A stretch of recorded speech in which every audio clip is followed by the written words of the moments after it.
a huge green arrow for me in Game Week 3, the heroes Dewsbury Hall and Joao Pedro. But we've got to keep the momentum going, and this is how we're going to be lining up for FPL Game Week 4.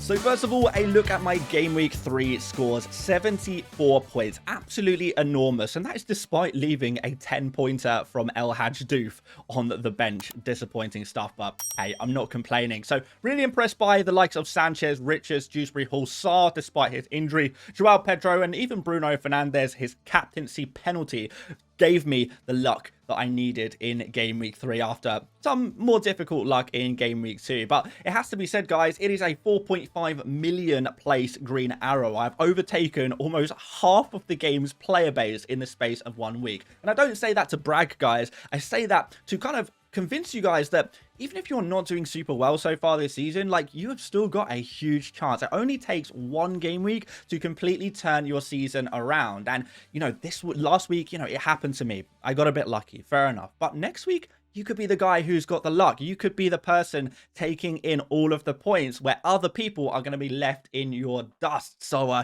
yeah, keep that positivity going, guys, because you really can do it. It only takes 1 game week. The table of all FPL managers, all of their scores is so tight right now that it only takes a few points to rocket you up the table. And if you're looking to rocket up the table, why not drop a like? Maybe it brings you some good karma ahead of Game Week 4. And feel free to subscribe if you want to follow along, and hopefully I can help you out with those rocketings to those green arrows. So let's take a look at how I'm going to line up for Game Week 4. How are we going to keep the momentum going? Well, 4 million in the bank, 2 free transfers. It's a good sign, right, guys? Let's start off in goal with Sanchez. The only goal Chelsea have conceded so far this season was that Paqueta wonder goal in Game Week 2, though maybe he has been a little bit lucky with the VAR. But with Brentford next, confidence remains high in him. So far, Brentford have only created 2.3 non-penalty XG, which is the 4th worst in the league. And Chelsea have a 34% chance of a clean sheet, according to the market odds.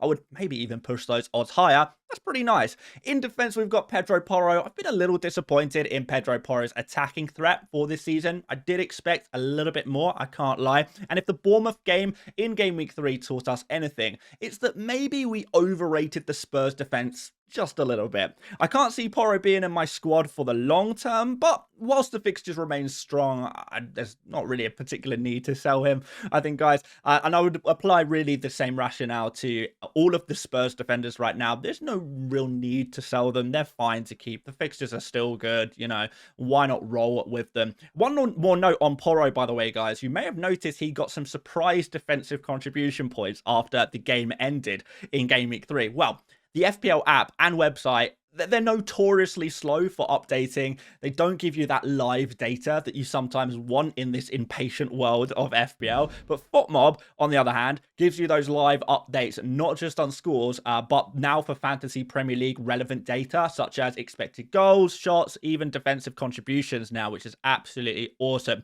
I've been using this app really to keep track of FPL scores in real time, or whenever I want to do some maybe research on a particular player, or see how close my player is to defensive contribution points within a game, or, you know, looking for that player, you know, who maybe played in a previous league, have a look at their history. You guys, it's just so good for it. So I really recommend FOTMob. There's no grift here. It's 100% free to use. I've left a link to the app in the video description if you do want to check it out. They've really seriously stepped up their game this season with all of the stuff on the app. So I'm using it for a lot of football related stuff, and I think you guys are really going to benefit from it as well. Chris Richards, so far so good. 2 clean sheets out of 3. Defensive contribution points in the last game against Aston Villa, and he came close with 8 out of 10 in each of the games prior to that. If you're following along with FOTMob, you'll definitely know that one already. Sunderland is a great fixture up next. As we know, they're the 3rd worst attack in the league according to the XG data so far,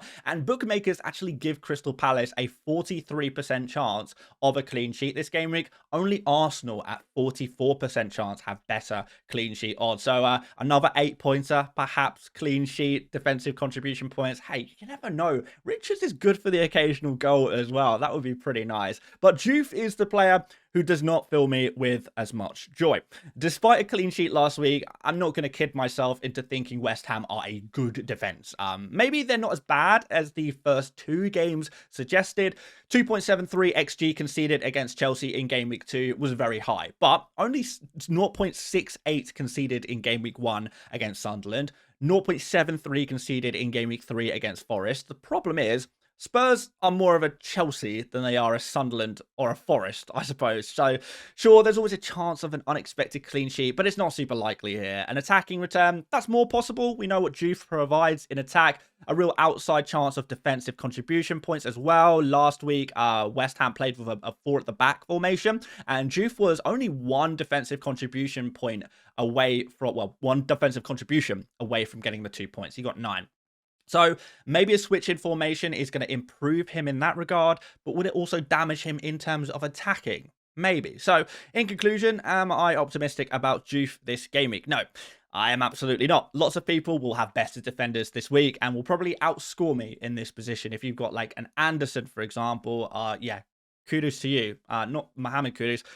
Kudos to you is what I'm trying to say. But it's also like, it could be worse. You never know what could happen in a derby game like this. Not really sure it's worth a transfer, to be honest. Let's go to midfield. We got Salah, and I'm going to make a defense for Salah because even though he has scored and assisted so far this season, he maybe hasn't been at his best. However, I want to show you this table of the top defenses so far this season. And this is ordered by lowest non-penalty expected goals conceded. So the best defenses will be at the top, worst at the bottom. And who do we see? Bournemouth, Newcastle and Arsenal all in the top 5. These are the 3 opponents that Salah and Liverpool have faced so far this season. And, you know, this is the top, these 3 teams, they're in the top 5, despite all of them having tough fixtures so far this season as well. So they're performing well defensively, even in tough games. Now, Salah only played against basically the most informed defenses so far this season. And despite that, he's scored and assisted. Who does he play next? Well, cast your eyes towards the bottom of the list. It's Burnley. Now, if you believe he must be washed because of those first 3 games, and you think this game is going to be exactly the same as the last 3, then I've got a bridge in Egypt to sell you. One more note on Salah. Under Arne Slot, he has been much better away from home rather than at home. And he's played 2 home games so far. This one's an away one. I have no doubts about Salah in this game. Despite his seemingly poor form, this game, I think he can get back to his best, guys. I think he can do it. I'm confident in Mr. Mo Salah. He is an FPL legend for a very good reason. Bruno Fernandes next, and yeah, he's a defensive contribution merchant. He's a 90 minutes merchant. He's a penalty merchant. He's a set piece merchant. People call him all kinds of things. I don't really care as long as he gets me FPL points. He can be an FPL points merchant. That's kind of what he is to me. I actually read something this week that was quite interesting. It showed that Bruno is better for FPL points per 90 when playing in a deeper midfield role when you account for defensive contributions. And this was over the entire course of Amarim's tenureship as well at Manchester United. So we've got a decent sample size here. It's something like 25, 30 game sample size. So we've got a lot of data to suggest that Bruno is a better FPL asset when playing slightly deeper. So I know people will keep hating on Bruno in my squad, calling him a defensive midfielder, but look, I'm happy with him right now. It's my team, and as long as I'm happy with him, then that's all that matters. It's just a shame I'm not as happy about El Hadj Diouf in my defense. Actually, I take that back because I have Morgan Rogers in my team still, who so far has made Diouf look like a pretty good pick. That said, it's very difficult to sell before Everton, Sunderland and Burnley. And yes, I did intentionally skip Fulham there in game week 6 because I'm going to be on a free hit in game week 6. Anyway, the sad truth is form is not there with Rodgers right now. The good news is that good fixtures often breed good form, at least sometimes, and maybe that will happen next, maybe it won't. Everton are next, a team that are conceding a lot of chances this season. They really are a totally different team from the one we saw last season, Everton. Hopefully a break has maybe reinvigorated Aston Villa, because I'm struggling to sell Rodgers. I really am. I'm struggling to even bench him, and I'm kind of at the mercy of these Villa guys at this point, and hopefully they will pay me back for my loyalty, and hopefully that's going to be this week. We need it. I think I deserve. Dewsbury Hall next in my squad. Wow, what a game week last week. A goal and an assist. I did say, in fairness, that I was feeling more optimistic about Dewsbury Hall, having watched him play in Game Week 2, and he certainly did not disappoint. Now, that said, I'm not expecting goals every week. I'm not, again, I'm not trying to kid myself here. That was Dewsbury Hall's first and only shot of the entire season so far, and it found the back of the net. So he's not going to score every week. We cannot expect these kind of returns every week. We may have a Reinders Mark II. We may have that situation where he's just going to blank in future game weeks, though. But creatively, he's actually underperformed on his data. 7 key passes, a big chance created per game, and 1.22 expected assists, and yet he only has 1 assist. So, there's still plenty of potential there. He is on those set pieces, as we know, and he's just a really solid asset for his price, who hopefully can take advantage of Aston Villa's poor defensive form, and then hopefully Villa can do the same in reverse for Everton's defensive form, I suppose. And yeah, speaking of, we've got to talk about Aston Villa again, because Ollie Watkins is up front. Now, fair enough, he hasn't got any FPL points yet, but those who have watched him will tell you that unlike Rodgers, Watkins actually hasn't been playing that badly. In fact, only Haaland has taken more shots than Watkins in the box or outside the box among forwards. And his 1.13 non-penalty XG generated so far is pretty similar to Joao Pedro. He's getting the chances, and it's only a matter of time before he starts converting them. That could be this week. And when I picked him in Game Week 1, though I was hoping for points in Game Week 1, 2, 3, obviously. It was really this little run coming up now that I was really excited about for owning Watkins. So it seems a bit silly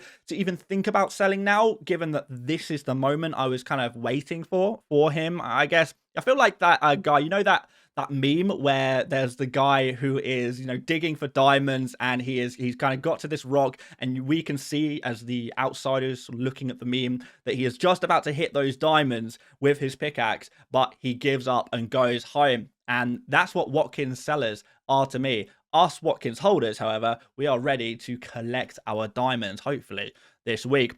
Joao Pedro up front, the greatest FPL asset in the entire game. Maybe an exaggeration, but he feels like it because he has saved my game week multiple times so far. We see that Delap is going to be out for months. Jackson is gone to Bayern. Minutes, which were the one thing that I think put a lot of people off Joao Pedro previously, they are now more secure than ever, and perhaps more secure with Joao Pedro than a lot of other players that people were maybe more confident in for minutes. So, how the turntables, guys. If only you took those penalties with no Palmer. But, we got Brentford next. Another opportunity for points. Though grabbing goals from corners may be trickier against a team whose manager is literally a set-piece coach.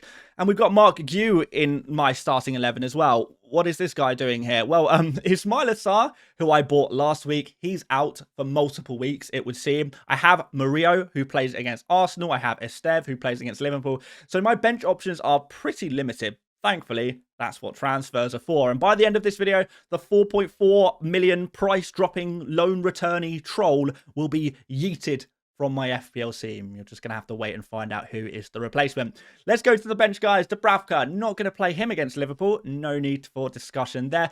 And Murillo, super attacking Ange, has replaced defensive-minded Nuno as manager of Nottingham Forest. The players apparently aren't particularly happy about this change in management 3 games into the season. So maybe the dressing room is a bit of a mess. We see Forest coming off the back of a 3-0 loss to West Ham. There is just no way I'm starting a Forest defender this week against Arsenal. And if it wasn't for the Burnley fixture in Game Week 5, Murillo would be joining Guiu on the yeeting list. But he will be gone from my squad at some point or another. There is a small chance I sell him this week, but I will probably hold him for that Burnley fixture in Game Week 5. Moving on to Esteve, playing Liverpool, skip. Ismaila Sarr, reports in Senegal saying that he has a grade 2 hamstring tear and he could be out for 4 to 8 weeks. Now, I will wait and hear what Glasner has to say in the press conferences later on in the game week, but I'm not feeling too confident here. If by some miracle that he's likely to be available for Game Week 7, which is just before the next international break, I might just keep him on my bench. I might do it. I think I can probably cover it with some other players, but also there's really only one midfielder I'm interested in right now in my FPL team. And honestly, I don't know, because that one player I would probably bench most weeks anyway. So I think it's going to come down to other transfers I want to make, really. So let's talk about transfers, guys. This is the big moment. So I'm reasonably sure I want a Crystal Palace attacker for the games against Sunderland, West Ham, and Everton after my free hit. Sadly, Sarr is not going to be that guy. The next best option is probably Mateta. I think we agree with that one. Central striker, penalty taker, points monster on his day. Real haul potential. I do have the money in the bank to make a straight switch of Guiu to Mateta with 0.9 million left over. And that's probably the most obvious move for me and the one I will probably do. So let's throw that on screen, guys. Suddenly, my team looks a lot healthier this week. It's still not perfect. So can we make use of that second transfer? Well, my personal favourite Sarr replacement is Lucas Paqueta. Semenyo, Grealish, and Jai, they don't really work for my free hit Game Week 6 and bench boost Game Week 8 strategy that I'm rocking with. No shade on those players. You know, they're all great options. They just don't really work for me personally. Paqueta, on the other hand, I won't talk on him too much here. I have spoken about him in other videos this week, and I'm sure people are fed off of everyone going on about Paqueta. But look, he looks like a mini Bruno Fernandes. He looks pretty nice. But, yeah, again, we have another issue. Would I even play him this week? If I was to buy him, who would I bench? Dewsbury Hall, Rodgers. Maybe I'd bench Paqueta anyway, since he has a tough game against Spurs. So it really doesn't solve anything to sell Sarr for Paqueta this week. Arguably just gives me more headaches. My other option for a second transfer is to upgrade a defender. So I don't have to play Juve this week, which obviously I think I've made it pretty clear. I ideally wouldn't like to play Juve. I'm kind of forced to in many ways. I don't think I want to sell Juve, by the way. I think he'll come in handy later. But maybe Murillo could be sold, but I'm really tempted to upgrade Esteve to Senesi or Lacroix. I've not been impressed by Burnley defensively.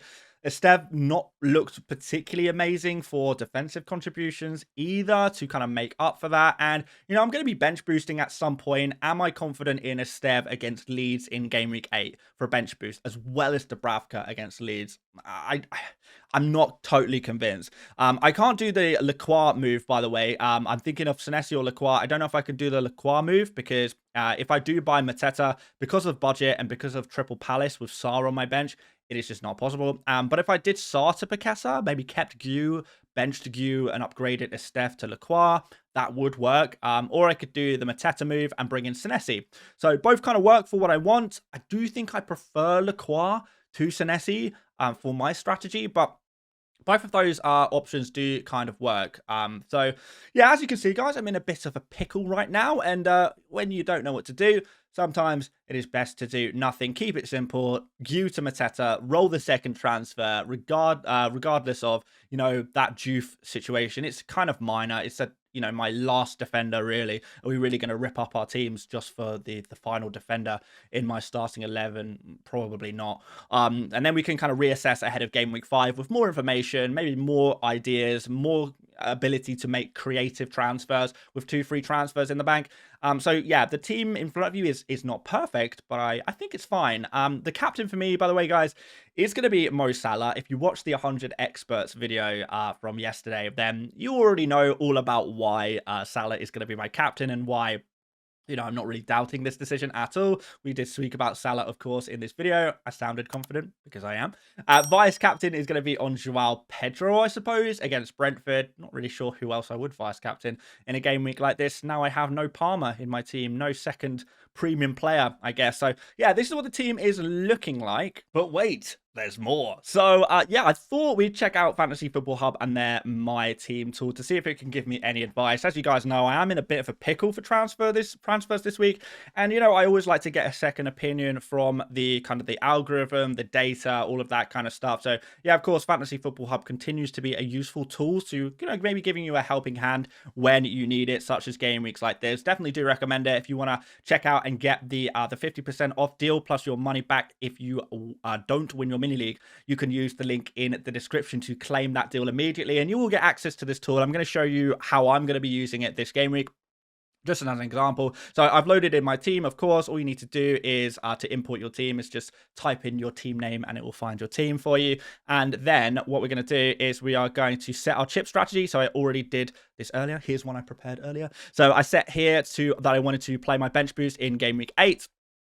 And then free hit game week 6, wildcard in game week 13. I'm not committed to that one yet, but yeah, I think that's when I will wildcard. So by putting this in, it can give me personalized recommendations based on my strategy. So for example, when it's suggesting transfers for me and looking at the best fixtures for each player, it is disregarding game week 6 because it knows whatever player I bring in, I won't, you know, I'll be able to have whatever player I want in game week 6 anyway. So it doesn't factor that in. Super smart stuff, guys. So now that that is saved, I've got like 83% game week rating. I know that's bad. And I haven't checked this out yet because I wanted to kind of maybe do this live with you guys and get my AI transfers to see what is suggested. So this is before I make the Mateta transfer. I want to just click on the AI transfers to see what it suggests. I have no idea what it's going to say. It is giving me a whole bunch of suggestions. And yeah, they are all transfers I'm super interested in. So, guys, this is smart stuff. Like, you know, people say things about the AI. They say, oh, it makes terrible suggestions. I was thinking Mark Guiu to Mateta anyway. I was thinking, you know, Semenyo's a really nice replacement for Sarr anyway. You know, I was thinking about selling Murillo anyway. I was thinking about a Crystal Palace defender anyway. It is just encapsulated all of my... is the AI going to take my job at some point? You have to wonder at this point. You really do. So yeah, these are my suggested transfers. Look, I like them. I like them a lot. So yeah, we can make some custom transfers as well if we wanted to. We can choose which players we wanted to sell. So if I say I want to sell Guiu, it will just suggest some transfers based on that information. No doubt it's going to throw it in Mateta there. Of course it is. Yeah, so it says maybe Mark Guiu to Mateta, and you could maybe do Rodgers to Semenyo there as well. So yeah, it can give you different suggestions if you customize kind of what you're looking for a little bit more. You can change how aggressive you want to be as well. Like I've got mine set to aggressive as an FPL manager, but if you're more of a conservative manager, you can actually configure it to give you suggestions based on your playstyle as well. I think I have glazed this tool enough. You guys get the idea. It's super powerful. And I don't know why I've not shown you all of this stuff before, to be honest, because it's really good. If you want to check it out, guys, you can check out this tool for free. But I do recommend getting the full membership so you have access to the full breadth of tools and all of the other tools as well that Fantasy Football Hub provides. Link in the description as well for that one, boys. It's a really nice one, boys and girls. I think you're gonna enjoy it. But that's it from me today, guys. If you did enjoy the video, drop a like, do subscribe if you're new around here. Feel free to check out another FPL video. Plenty of content for Game Week 4 ready for you to watch right now. But until next time, guys, thank you so much for watching once again, and I will see you later, mates. Bye-bye.